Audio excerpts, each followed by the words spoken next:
Hello, good morning. So, our topic, this will be a recorded discussion, just like what I've told you before. We are still in the blended modality, wherein at least 50% must be discussed face to face, and another 50% will be discussed through online. So, this will be considered as a part of our lecture session. Okay, so our topic for today is all about self-awareness, values, and character formation. Okay, so let's start. Now, before we proceed, may I present to you the objectives of our lesson. Okay, so first, learn and exhibit an accurate sense of self, balancing confidence with humility. Second, assert and nurture a deep understanding of personal motivation to strengthen personal character. And the third one, develop an understanding of and practice personal and professional responsibility. The fourth one, demonstrate knowledge of personal beliefs and values and a commitment to continuing personal reflection and assessment to enhance ethical sense. Okay, so now we have this what we call, we have the following authors or those person were able to discover or develop this what we call self-awareness. Okay, so in social psychology, the study of self-awareness is traced to Shelley Duvall and Robert Wicklands. So they are considered to be the catalyst or impetus of develop knowing what self-awareness is all about. And moving on, so Wickland in 1972, landmark theory of self-awareness. Duval and Wickland proposed that a given moment, people can focus attention on the self or on the external environment. Focusing on the self enables self-evaluation. Okay, so just like what they said, class, that if we give ourselves enough time, we will be able to evaluate our own selves. So, of course, in order for us to know ourselves, we need to, in order for us to know our weakness and strength, we should know how to evaluate or reassess or assess ourselves. Okay, so let's move on. Okay, self-awareness means it is the ability to tune in your feelings. Okay, second, your thoughts and your action. So being self-aware also means being able to recognize how other people see you. People who are self-aware recognize their strength and their challenges. Okay, so always keep in mind that if you are self-aware, you have the control over your feelings, thoughts, and action. And likewise, you will able to recognize how other people see you. Okay. So kung kilala mo ang sarili mo, alam mo din kung paano ka tinitignan ng ibang tao. Okay. So people who are self-aware recognize their strength and their challenges. Okay. So if you are self-aware, you know your strength, you know your weaknesses and or your Waterloo, and of course your challenges. Okay. Next, we have the human development. Of course, I know that you have a prior knowledge about the human development. So always keep in mind that human development started at around 18 months. So nasa 1 year and 6 months yung bata. And later children begin to develop reflective self-awareness, which is the next stage of bodily awareness and involvement.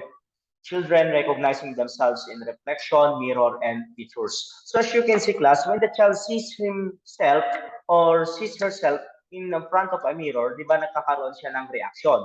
So in that case, meron na or nagaganap na or nagkakaroon na ng awareness or self-awareness yung bata. Kasi di ba, kung yung bata pinatayo natin sa harapan ng salamin, now, ano yung nagiging reaction ng bata? Either siya natatakot, either naman ay natutuwa siya. So in that case, we can say that this child is already or started is what we call self-awareness. Okay. Yan. And one more thing, kapag yung bata, di ba, kapag pinipicturean natin, yung sinasabi natin, okay, beautiful eyes. So, yung bata naman, ginagawa niya. Nagpapa-beautiful eyes naman siya. Di ba? Then, smile. Ano, mag-smile yung bata kapag may mga pictures. Then, one more thing, kapag yung bata rin, di ba, kung nakikita niya yung sarili niya doon sa tubig or either yung shadow niya, possible din yon. Pero of course, hindi na yung 18 months kasi kung doon sa shadow niya. But most of the time kasi, when we talk about reflection, this is the time na kung saan yung mga bata, nakikita nila yung sarili nila sa salamin at yun nga, nagkakaroon ng reaksyon. Okay. So now, what are the 8 stages of human development? So we have this what we call trust and mistrust. So when we talk about trust and mistrust, in the first stage of human development, infants learn to trust based on how well their caregivers meet their basic needs and respond when they cry. Okay, so I will just give you an example. One example of trust versus mistrust, uh, ganito siya. Kapag yung bata umiiyak, when the baby cries, now, the caregiver immediately respond to the needs of the child. So, doon mabubuo yung trust. Pero, kapag yung bata, when when the child cries, and the caregiver just disregarded or di kaya hindi niya, he did not or she did not attend the needs of the crying baby, immediately, doon din nabubuo yung mistrust. Okay? So, yun yung isang halimbawa ng stage 1 about trust versus mistrust ng 8 stages of human development. Second, we have the autonomy versus shame and doubt. So in this case, class, in addition to autonomy versus shame and doubt, another way to think of the second stage is independence versus dependence. Like in the first stage, toddlers go through this stage responding to their caregivers. If caregivers encourage them to be independent and explore the world on their own, toddlers will grow up with a sense of self-efficacy. If the caregivers over excessively or encourage dependence, these toddlers grow up with less confidence in their abilities. Okay, so ano yung isang halimbawa nito? Isang halimbawa. Okay. For instance, I think one of the examples of this is that yung bata kapag naglalakad siya or 'di ba kapag yung bata nag-start na maglakad, ano yung ginagawa ng caregiver? Hinahawakan niya kung for instance yung bata kahit kaya niya namang maglakad mag-isa, pero tong caregiver often or tend to hold this child while he or she is walking, anong nangyayari? Okay. So kung kaya niya naman maglakad tapos hinahawakan pa rin yung caregiver niya, yung parent niya or kung sino man yung nandoon, okay, doon nabubuo yung dependence. Okay, so ibig sabihin ng dependence, parang of course you cannot move without the help of others. Or okay. So doon nabubuo yung shame and doubt. Doon naman sa autonomy class, kapag yung bata kaya niya maglakad, tapos hinahayaan mo lang na maglakad siya, saka mo lang siya hawakan kung sa tingin mo medyo rough yung daanan, just like that, medyo delikado doon sa mga environment, sa background, just like that. So that's the time na hawakan mo kasi nga syempre baka ma-accident siya. Pero in that case, kapag hinahain natin yung bata na naglalakad mag-isa niya, doon nabubuo yung autonomy or independence. Okay, that is what we call autonomy versus shame and doubt. And the third one, we have the initiative versus guilt. Ito naman, during the preschool years, children learn to assert themselves and speak up when they need something. Some children may state that they are sad because a friend stole their toy. In this assertiveness is greeted with a positive reaction. They learn that taking initiative is helpful behavior. However, if they may feel guilty or ashamed for their assertiveness, they may grow up to be timid and less likely to take the lead. Okay, for instance, yung initiative versus guilt. We'll just give you an example. One example of this, for instance, yung mga bata, naglalaro sila. Tapos, for instance, ninakaw or di kaya inagaw ng isang bata yung laruan ng pamangkin mo. Okay. Now, what will you do? Or hindi ka naman, no? For instance, yung pamangkin mo, inagaw niya yung laruan ng classmate niya. Now, what is your reaction as a guardian? Okay. So, ganito yung mangyayari.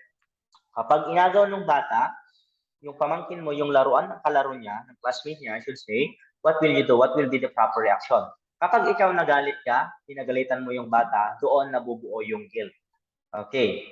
Pero, kapag ang ginawa mo, for instance, no, for instance, sabihin mo, this is a way of initiative, kapag sinabi mo, no, you should not do that. Dapat mag-sharing kayo. Kasi kapag hindi kayo nag-sharing, what will happen? Diba? You will tend to, of course, make conflict. Diba? Ganun naman eh. So, in that case, class, kapag hindi mo pinagalitan yung bata, tapos kinausap mo siya or sila in a nice way, doon nabubuo yung initiative. Dapat pala mag-sharing kami. Kasi yun yung proper way. Diba? Kung pinagalitan mo, of course, parang lalaki siya na magkakaroon ng guilt. mali itong ginawa. They made to feel guilty or ashamed for their assertiveness.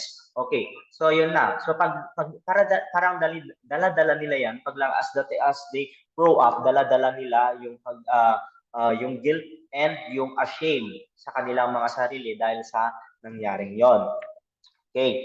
The next, we have the industry versus inferiority. So in this case naman, example is that a first grader may notice a consistently worse performance on spelling tests when compared with peers. If this becomes a pattern, it can lead to feeling of inferiority.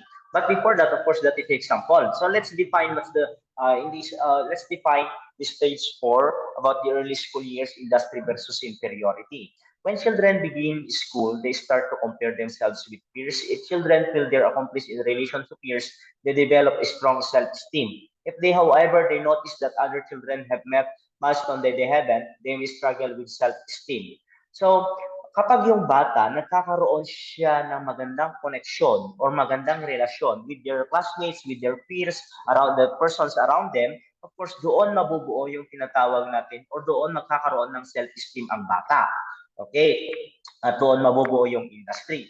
Pero kung ang bata, feeling niya hindi siya tawag dito, wala siyang kaibigan masyado, tawag dito, then wala siyang kaibigan, wala siyang masyadong, hindi siya magaling sa spelling, just like that, hindi siya marunong magbasa, just like that, what will happen? This child will felt is what we call inferiority, di ba? Okay, so magkakaroon ng feeling of inferiority na sa tingin niya, lagi na lang magkakaroon siya ng perception that yung mga ibang bata ay mas better sa kanya kumpara sa sarili niya. Just like that, of course, diba, magkakaroon ng inferiority. So, that will be the effect. Kung ang bata, for instance, at a very young age or in this stage ay hindi siya nakapag-build up ng kanyang relationship sa kanyang mga peers, mga classmates, and the persons around him or her. Okay, so yan na, nagkakaroon ng industry versus inferiority. So kapag industry, ibig sabihin, naging successful yung relationship niya, na-accomplish niya yung relationship with the peers. Kung hindi naman, kung hindi niya na-accomplish, there's a possibility na magkakaroon siya ng inferiority. Sa tingin niya, he or she will always have this kind of notion or perception na kung saan merong mas better sa kanya at siya ay inferior lang. Okay. Okay, number 5, we have the adolescence versus identity versus role confusion. So adolescence stage is where the term identity crisis dito niya originated, and for good reason. Adolescence is all about developing a sense of self. Adolescents who can clearly identify who they grow up with strong goals and self-knowledge than teenagers who struggle to break free of their parents or friends' influence. Adolescents who still deeply depend on their parents for social interaction and guidance may experience more role confusion than teenagers who pursue their own interests. Okay, kapag adolescence kasi, di ba, dito na nag-start, nagkakaroon na tayo ng identity crisis. Dito natin parang ina-identify kung ano yung magiging role natin sa ating identity, ay sa ating society. Kung either we will become like this, we will be a male, female, or man, lesbian, gay, bisexual, and etc. Just like that. Now, class, in order to overcome or to know to address the identity crisis, dapat during or before the adolescent stage pa lang, yung bata or bago pa dumating sa pagiging adolescent stage or during the adolescent stage, doon niya na dapat nalalaman kung ano yung magiging role niya, kung ano siya. Kasi in that case, magkakaroon ng tawag dito, mas maganda yung magiging perception niya, yung focus niya sa kanyang goal. Okay, kumpara sa mga bata na sa mga adolescents na hindi pa nila alam kung ano yung magiging identity nila or magiging role nila. Doon magkakaroon ng role confusion. Kaya nga sabi dito, mas maganda na kapag ang bata teenager, alam niya na makipag-socialize, hindi niya na kailangan ng tulong ng kanyang parents or ng ibang tao para magkaroon ng social interaction. Kung siya mismo kaya na magkaroon ng social interaction without the help of his or her parents, plus doon na magkakaroon ng identity. Pero kung kailangan niya pa ng tulong ng ibang tao, just like for instance, his or her guardians, his family, parents, just like his siblings, Okay, doon na magkakaroon ng true confusion. Okay, so that is the stage points about adolescence. Now we have this what we call this stage 6, young adulthood, intimacy versus isolation. In the young adulthood, which begins roughly at the age of 20, begin to solidify their lifelong bonds. Many people enter committed relationship or marriage, while other forms like, okay, wait lang.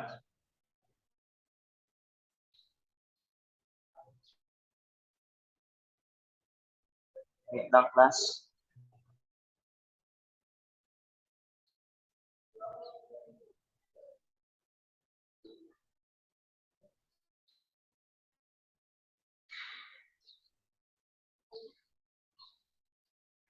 Okay, so in this case naman, sa ayang intimacy versus isolation, people who can create and maintain this relationship reap the emotional benefits, while those who struggle to maintain the relationship may suffer from isolation. A young adult who develops a strong friendship in college may feel more intimacy, the one who struggles to form and maintain to close friendship. So we cannot deny the fact that the age of 20 kasi ang mga taon na to ay nasa college level na tayo or higher education or tertiary level na tayo. Now, plus, kapag ang isang estudyante, if this one student build up a relationship with his peers, with his classmates, and of course, persons around him or her, of course, magkakaroon ng intimacy. Pero kapag at the age of 20, tapos nahihirapan ka pang magbuo ng friendship mo, or you struggle to form a friendship and to maintain close friendship, no, class, magkakaroon na ng isolation. So, of course, always keep in mind na yung mga tao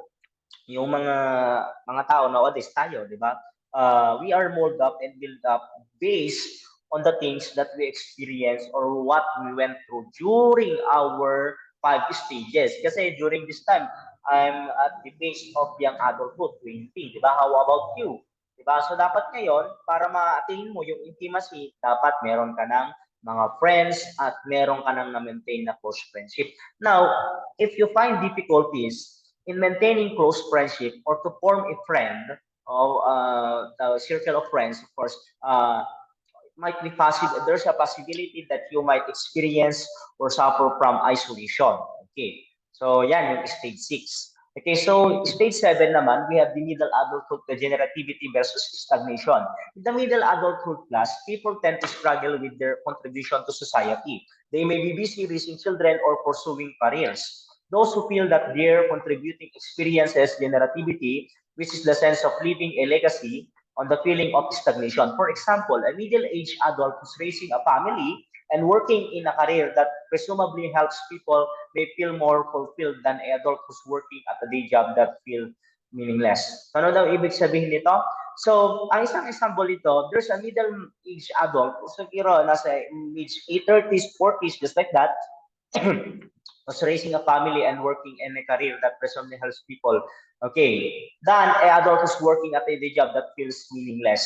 Okay, ang isang halimbawa nito, yung middle-aged man na nagtatrabaho at feeling niya naman yung the way he work ay nakaka-contribute sa society, so magkakaroon ngayon ng generativity, di ba? Na itong middle young adult na to, middle adulthood na to, middle adulthood, sige, nasa age of 30s to 40s, kapag nagtatrabaho siya, may pamilya siya na pinapakain niya, meron siyang nakatulong sa society, in that case, feeling niya na magkakaroon ng, he feels that he contributed a lot, or he or she is contributing to the society. So in that case, nagkakaroon ng generativity. Pero kapag ang isang matanda, for instance, ang isang middle adulthood, feeling niya naman, he or she is working at a day, pero feeling niya walang saysay or walang silbi yung kanyang ginagawa, at feeling niya hindi siya nakaka-contribute in the society. In that case, magkakaroon ngayon ng stagnation. Wait lang.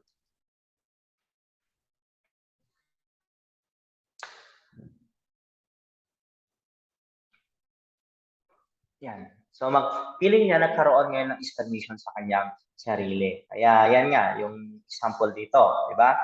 Yan. So dapat in the middle adulthood, dapat feeling mo or di kaya na you are working, you are doing this because you love this, di ba? Ganun naman talaga yun eh. Kung gusto mo magtagal, dapat mahalin mo yung iyong ginagawa. Na in the same sense, you are active, you are productive, and at the same time, you are generativity. You have this what we call generativity. But if you often or you have this perception that if you felt that you are stagnant, you are not productive anymore, so doon na magkakaroon na ng stagnation, di ba? Yun yung isa sa mga struggle ng middle adulthood. Nasa 40s, 50s, just like that eh. Possible na ganyan na yung stage na yan. Okay, for stage 8, we have the integrity versus despair. So when we talk about integrity versus despair, as an adult reach the end of life, they look back on their lives and reflect. So, nandoon ka na sa pinakamataas na peak nito, di ba? Doon sa hierarchy of needs ni Abraham Maslow, di ba? Okay. So, kapag, of course, dito sa late adulthood na yung mga matatanda na senior citizens, just like that, they are at the peak of their lives wherein they are already reflecting kung ano nga ba yung maganda, kung ano na yung gagawin nila, just like that, or di kaya naman titignan nila yung mga naging na-accomplishment nila, likewise with their families. So, as an adult reach the end of life, they look back on their lives and reflect. Adults who feel fulfilled by their lives, either through a successful family or a meaningful career, reach ego integrity, in which they can face aging and dying with peace. If older adults don't feel that they live a good life, they risk falling into despair. Okay. So kapag ang matanda, for instance ako, na-attain ko na yung senior citizen age, so sana naman, di ba? Kapag na-attain ko na yung senior citizen stages or yung late adulthood at nakita ko na successful ako sa career ko, likewise with my family na yung mga anak ko, graduate sila, may mga magandang trabaho, diba? Just like that, magandang career sa buhay, they are earning good, they become, it is what we call good provider for their families. Now, and of course, maganda rin yung relationship ko with my wife, and yun nga, yung may mga apo na ako, just like that, magkakaroon ngayon ng integrity, parang naging successful ka sa iyong buhay. Pero kapag sa tingin mo nag-reflect ka tapos nakita mo watak-watak yung pamilya, yung mga anak mo, they are struggling, there is a conflict between the equal division of land, just like that. Then ikaw mismo, hindi mo na-attain yung pangarap mo sa buhay to become like this. So magkakaroon ngayon ng despair. Diba? So yun, yung mga halimbawa ng integrity versus despair. So if we want to become integrity, we be able to attain this what we call integrity, of course, we should see to it na dapat tayo mismo start natin sa sarili natin kung ano yung magandang career na gawin natin or kunin natin para sa sarili natin. Then, second na, yung magkaroon ng pamilya at yung mga anak. So on and so forth, di ba? Kung meron ka pang ministry, of course, sa church, pwede rin yun, di ba? So, lahat yun ay kumukumpas or yun ay bumubuo sa ating pagkatao. Okay. Okay, so those are the 8 stages of life. So now can we enumerate? Okay, can we state the different 8 stages? So first, stage 1, we have the trust versus mistrust. Second stage, autonomy versus shame and doubt. Third, initiative versus guilt. Then fourth, industry versus inferiority. Then identity, adolescence, identity versus role confusion. Then intimacy versus isolation. Then generativity versus stagnation. Then integrity versus despair. Okay. Now, we move on. How does self-awareness develop? So, to become more self-aware, we should develop an understanding of ourselves in many areas. So, dapat alam natin. So, we should develop dapat kilalatin natin yung sarili natin in different areas. So, for instance, in the area of mathematics, in the area of problem solving, in the area of business, hindi tayo magaling masyado doon. Ang pagkagalingan natin dito sa part na to, financial budgeting, just like that, doon tayo. So, doon tayo mag-focus. So, dapat kung kilala mo yung sarili mo, kung alam mo yung strengths mo, doon ka dapat mag-focus. So, doon sa weakness mo, of course, maganda rin naman na medyo ayusin mo yung weakness mo para hindi yun yung magpalagapak sa'yo or di kaya naman hindi yun yung mag-cause sa'yo ng tawag dito, pagbagsak mo just like that. So, maganda rin na medyo ayusin mo yun. You should mold or at least hone, di ba? You should learn something on how are you going to handle these weaknesses of yours. Okay. So, yan. Yeah. So how do exactly, levels of self-awareness. So how exactly do children become aware of themselves as separate beings? Researchers suggest that children progress through a series of levels of self-awareness between birth and approximately age 4 or 5. Self-awareness is observed by how children respond to their own reflection in a mirror. Ayan, we already explained that a while ago. Diba? Yan. Yan. So type of self-awareness. According to psychologists, often based on or according to psychologists, they often break self-awareness down into different types, either public or private. So of course, when we talk about public self-awareness, this means that what? This type of awareness, when people are aware of how they appear to others, that is what we call public self-awareness. Public ibig sabihin, you have this what we call social life interaction or social interaction. You interact to other people, you are public, you tend to have this what we call communication to other people. You talk, you share a story, and so on and so forth. Then one more thing, you are aware on how you appear to other people. Okay, that is what we call public self-awareness. Then, in addition to that, class, public self-awareness often emerges in the situation when people are at the center or people are at the center of attention, such as when giving a presentation or talking to a group of friends. Okay, that is public self-awareness. Now, how about private self-awareness? So this type happens when people become aware of some aspect of themselves, but only in private way. For example, seeing your face in the mirror is a type of private self-awareness. Okay, there are some instances that in some of parts of our body, or no, there are certain parts of our body that we are the only ones who you eat, di ba?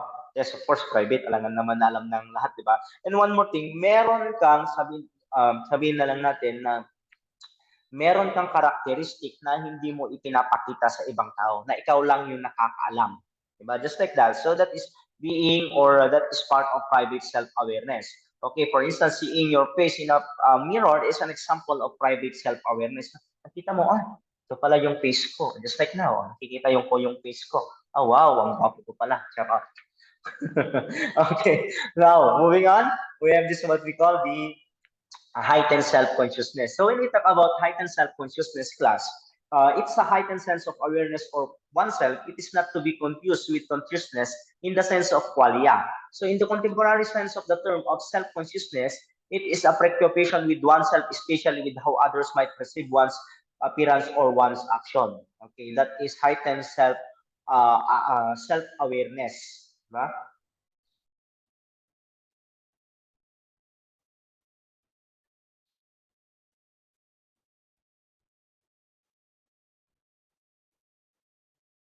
Okay, wait lang. 30 seconds break.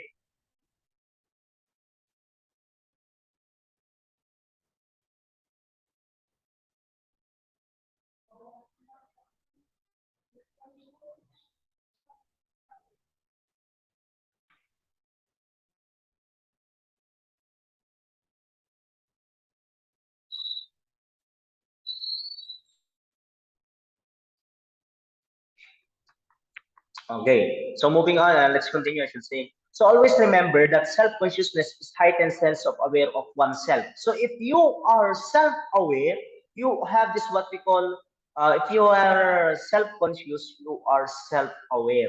Okay, ganun lang siya.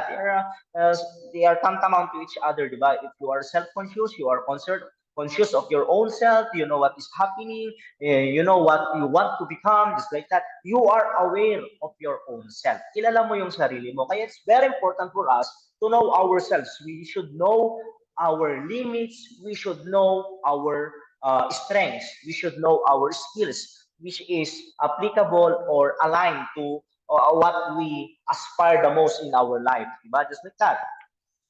Okay, next, we have this what we call the how did you develop your self-awareness?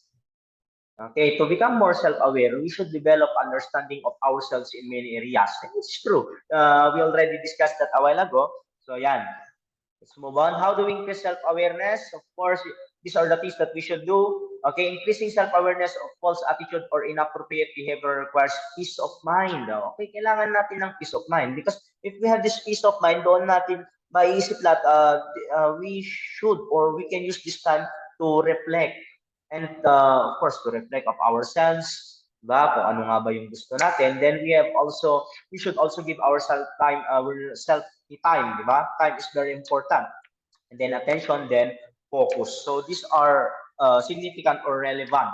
na gawin natin. So knowing ahead of time that we can indeed change in positive ways through deeper self-awareness makes it working on those personal qualities we most value. For instance, nakakaroon ka ng struggle sa time management. So what should you do? What is the proper way that you should do?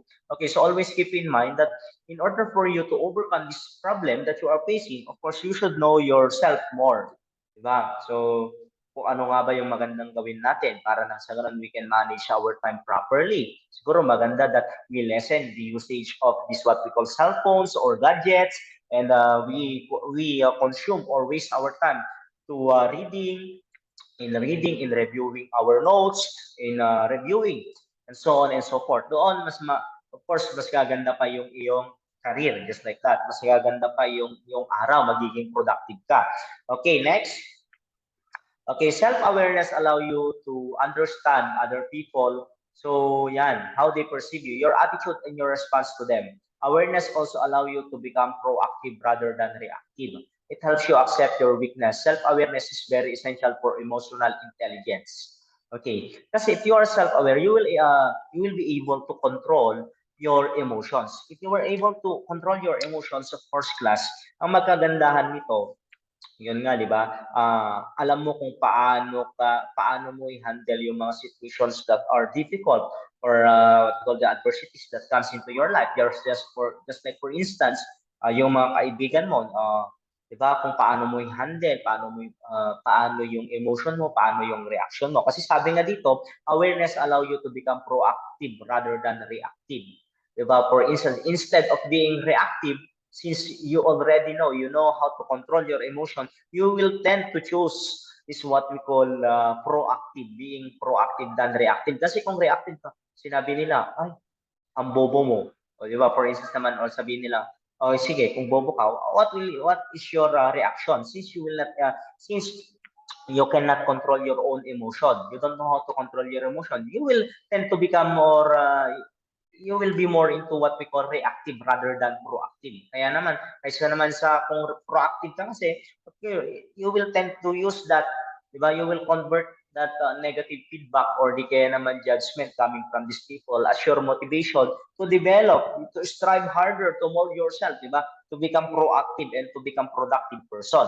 Just like that, di ba? So yun that is one of the most important things or the benefits if you are fully aware of your own self.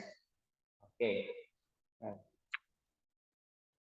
How do we build self-awareness? Okay, so these are the things that we should do. Walking, especially in the quiet of nature, can be useful in building self-awareness. So, maglakad ka, di ba? Maglakad, walking, nakakatulong yon. So, you know what, class? Aside from maintaining our body physically fit, it also benefits our mental mind. Diba? According to one of our professor here, dito sa baba, according to our one clinical instructor, Sir Ivan Milana, sabi niya, before when we went to Benguet State University, and I chose to accompanied him. I accompanied him when we went to gym. Sabi ko, I asked him, Sir, nakakatulong ba yung pagiging physically fit doon sa mental health mo? Sabi niya, yes, of course. Kasi if you are physically fit, para nakakatulong din ito sa iyong mental health. Okay, so just physically fit or if you are physically fit and physically healthy, it also benefits yung mental mind mo, mental health mo. So it goes hand in hand, di ba? Okay, so yun naman. So I think it's true, di ba? Of course, we cannot contradict that because, of course, as an CI, of course, he is very knowledgeable enough to at least elaborate or to give this example. Okay, so next is practicing mindfulness can be increased self-awareness. Yan. So self-kindness, mindfulness, and connectedness. Magkakaroon ka ngayon ng tinatawag natin na meditation. So important, di ba? Mindfulness, how can you, what do we call this again?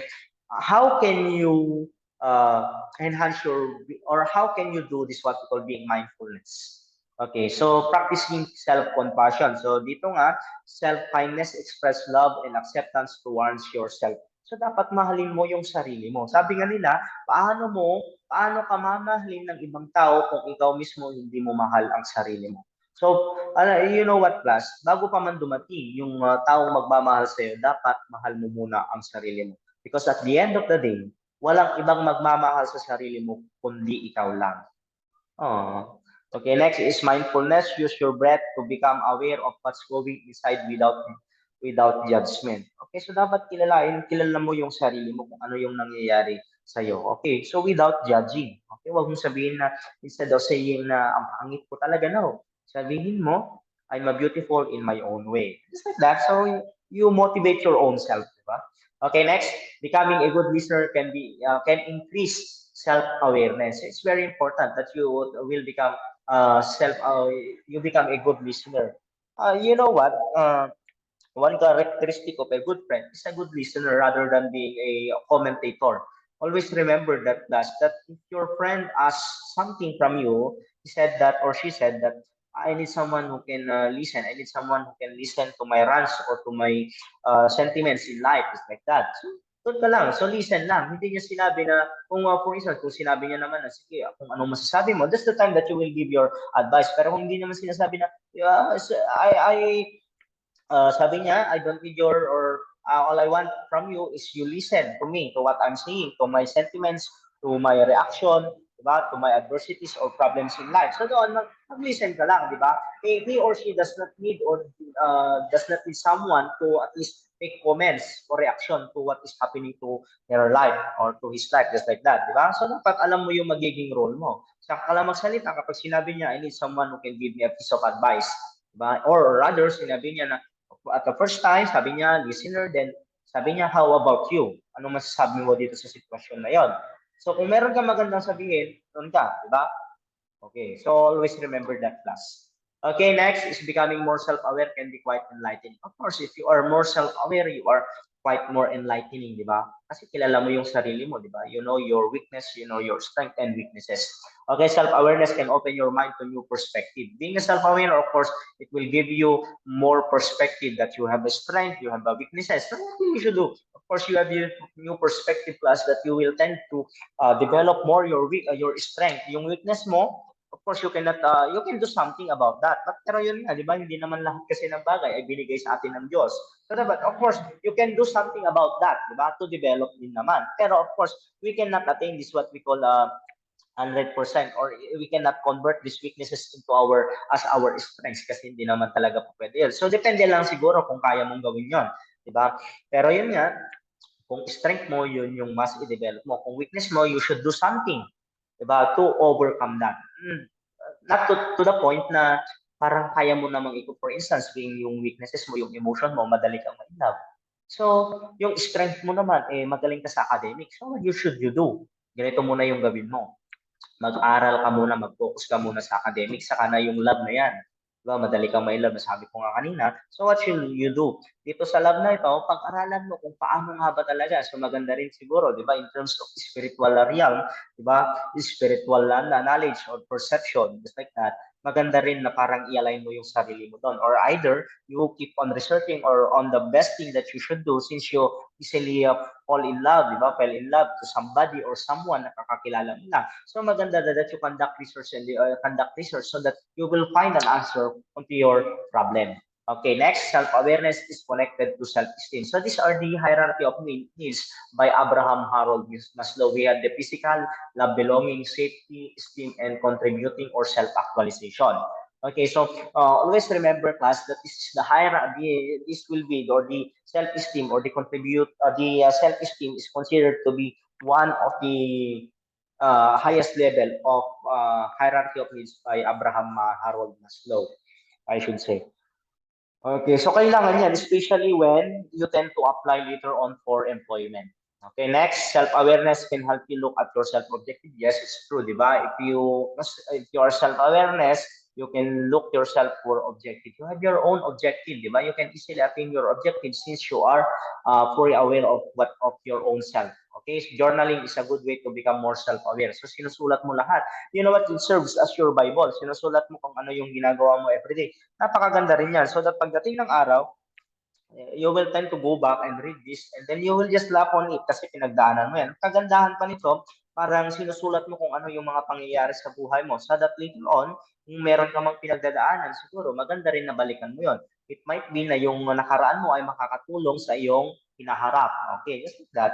Okay, 9, feedback from others can help you be more self-aware. So, do not take it negatively. Always remember na kapag mayroong comment or may feedback coming from other person, that is for your own improvement. Maliban na lang siguro talaga if yung comment niya is something that is not relevant. Okay, you should also know how to assess or to evaluate if the, what we call this again, the feedback coming from these people is good or something personal. Okay, you should also consider that, di ba? Dapat tinitingnan mo. Dapat you know how to know it. You know how to assess and evaluate every situation. Okay, so yan. But always keep in mind, class, that most of the people kasi that are giving feedback unto us, they are doing this for our own development. Okay. Okay, number 10, self-awareness can help you know your strengths and weaknesses. Yes. Number 12, self-aware can help you set intention. If you are self-aware, you know how to set your intentions. Okay, alam mo kung ano yung gusto mong gawin, kung gusto mong mangyari. For instance, you tend to have a relationship or build a relationship with other human being, with other people, di ba? You set your intention. Ano nga ba yung intention mo sa kanya, di ba? So, since you are self-aware, you will know your intention, di ba? For instance, you are self-aware that you are looking for someone uh, who will uh, uh, who will love you, di ba? You tend to love somebody because ano nga ba? Bakit ka nga ba nagmamahal ng ibang tao? Di ba? Kasi mahal mo yung sarili mo. Okay. So, yun nga. Kapag kilala mo yung sarili mo, alam mo yung skills mo, alam mo yung gusto mo, alam mo rin yung magiging intention mo. Kasi magsiset ka ng intention class na sa tingin mo ay kaya mong i-handle or kaya mong i-attain. Always remember that. Okay? So that is self-awareness about intention. Kaya ka nga nag-set ng intention kasi you firmly believe that you can attain these intentions that you set. But of course, before setting an intention, you should also know yourself more than anyone else. Di ba? Ikaw dapat nakakakilala sa sarili mo. Okay? Yan. Tapos na yan. The main functions. Ano natin yan? Okay, individual values. Type values can be classified into broad categories. Okay, so individual values.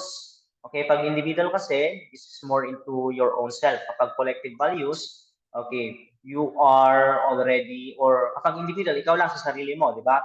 We have this what we call the personality or individual norms of recognition, personality such as honesty, loyalty, veracity, and honor. It's all about yourself, di ba? It's in yourself. Kapag collective values, this will be the time that you will go out into your comfort zone. You will tend to interact with other people or members of the community, di ba? Then you will tend to follow or adhere to these collective norms or observe these collective norms. Then you will tend to apply and observe this what we call equality, justice, solidarity, and socialness. Okay, yun siya. Okay, values can also be categorized from the point of view their hierarchical arrangement. We have the intrinsic values, yan, and we have the instrumental values. Intrinsic is more into your personal life. Okay.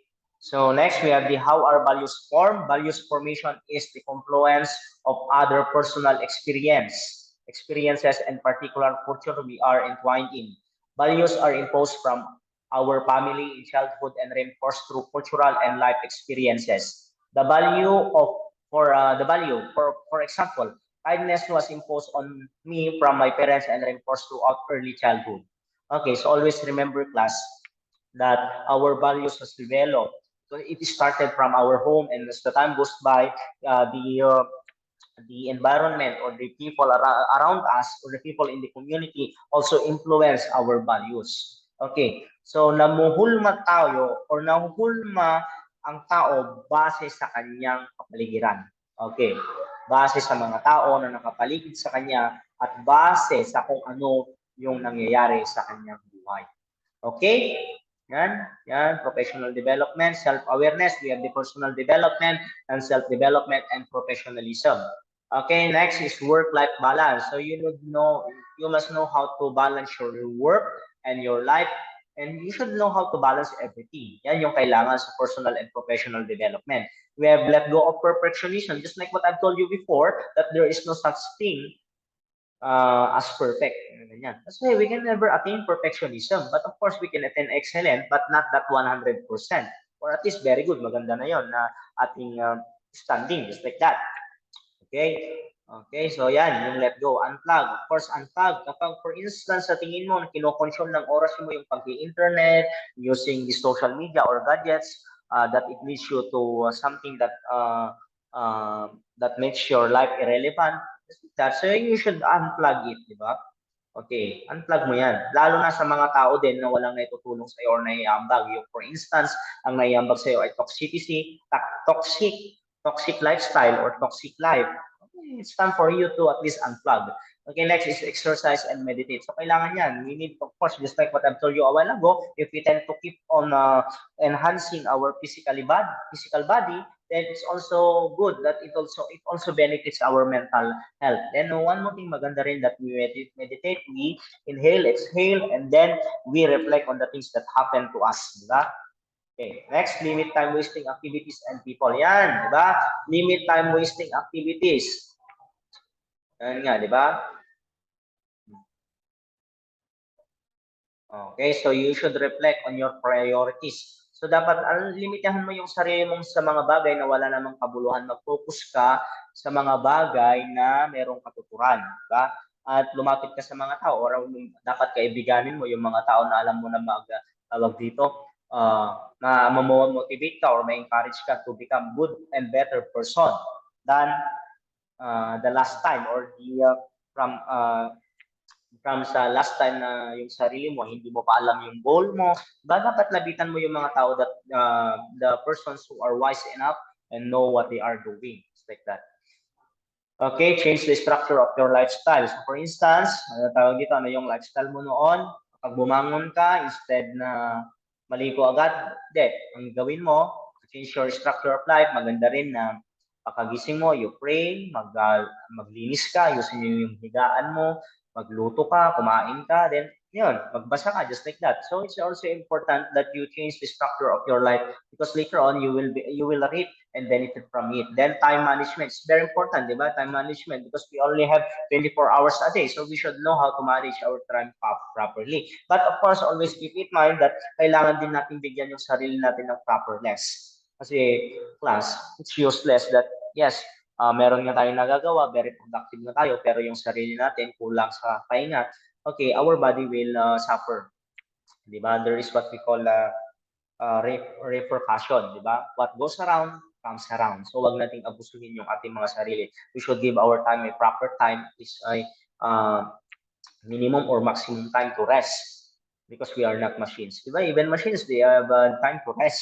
How about humans? Because we are not machines, di ba? Kasi ang machine pwedeng palitan, pero ang tao, kapag yan, kasakit, like that, mahirap na. But next, self-confidence. Kailangan ng self-confidence. Self-confidence, especially, is important to you because later on, you will become future employees, di ba? O di kaya future employer. Sana all employer. Okay. So, kinakailangan talaga that you have this what you are confident to your own self. Kasi if you are confident to your own self, okay, it will lead you to extra milestone of your life kasi if you are self-confident, diba?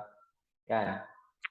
Next, communication skills. Kailangan yan. The way you communicate, of course, kapag magtatrabaho kayo later on, kailangan talaga daraan kayo sa interview. So, kailangan talaga ng good communication skills. Then, one more thing, if you want to build a good friendship, you should have a good communication skills. Diba? Siyempre, you have a friend, you will consume most of your time talking, sharing, and so on and so forth. Diba?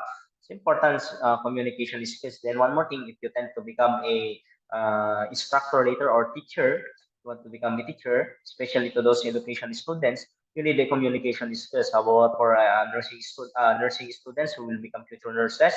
Kailangan din kasi you will be the one who will talk to your patients. Diba? Yan.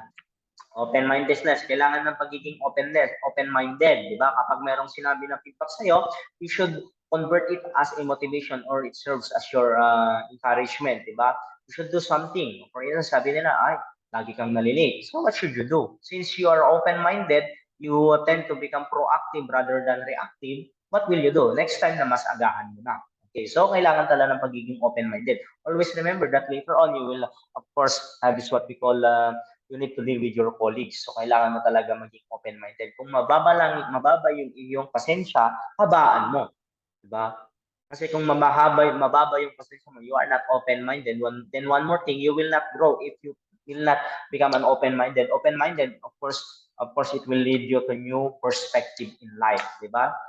Chance it to experience. Ayan, kailangan ng mindedness na yan. Okay, so I think that will be the end of our lecture about awareness.